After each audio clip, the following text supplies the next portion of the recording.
Hey, I'm Ily. I like kicking off my videos with tiny stories from my own life. So here's one. One day, I looked at my son, and his face was just pure panic. No idea why.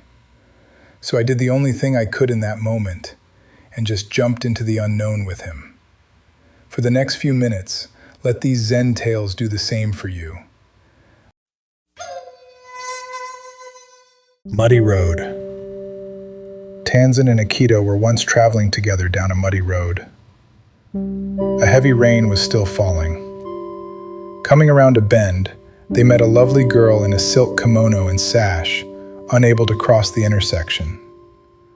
"Come on, girl," said Tanzan at once. Lifting her in his arms, he carried her over the mud. Akito did not speak again until that night, when they reached a lodging temple. Then, he no longer could restrain himself. "We monks don't go near females," he told Tanzan, "especially not young and lovely ones. It is dangerous. Why did you do that?" "I left the girl there," said Tanzan. "Are you still carrying her?" Shoun and His Mother. Shoun became a teacher of Soto Zen. When he was still a student, his father passed away, leaving him to care for his old mother. Whenever Shoun went to a meditation hall, he always took his mother with him. Since she accompanied him, when he visited monasteries, he could not live with the monks. So he would build a little house and care for her there. He would copy sutras, Buddhist verses, and in this manner receive a few coins for food. When Shoun bought fish for his mother, the people would scoff at him. For a monk, Shoun did not mind. His mother, however, was hurt to see others laugh at her son. Finally, she told Shoun, "I think I will become a nun. I can be a vegetarian too."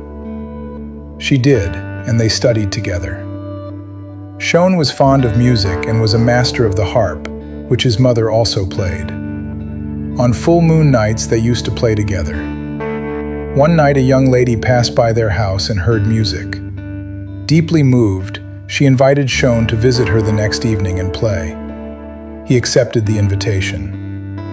A few days later, he met the young lady on the street and thanked her for her hospitality.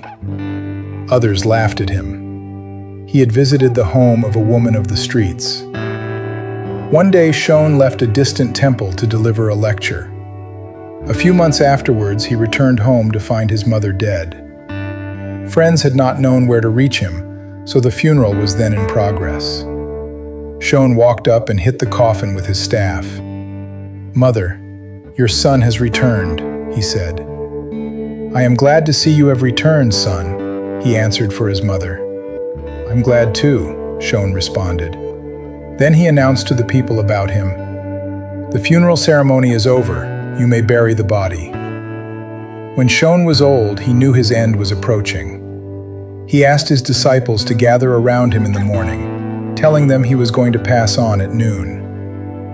Burning incense before the picture of his mother and his old teacher, he wrote a poem. "For 56 years I lived as best I could, making my way in this world.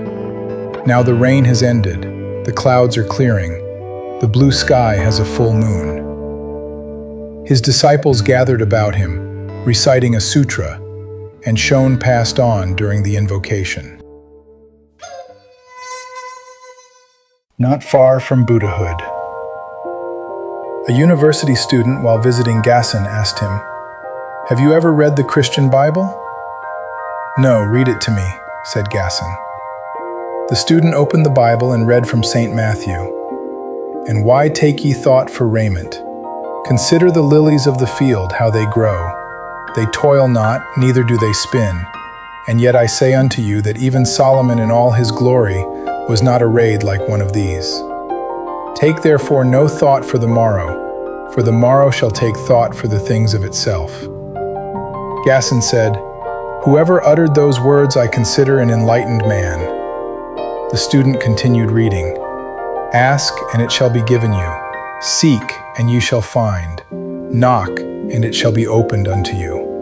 For everyone that asketh receiveth, and he that seeketh findeth, and to him that knocketh, it shall be opened."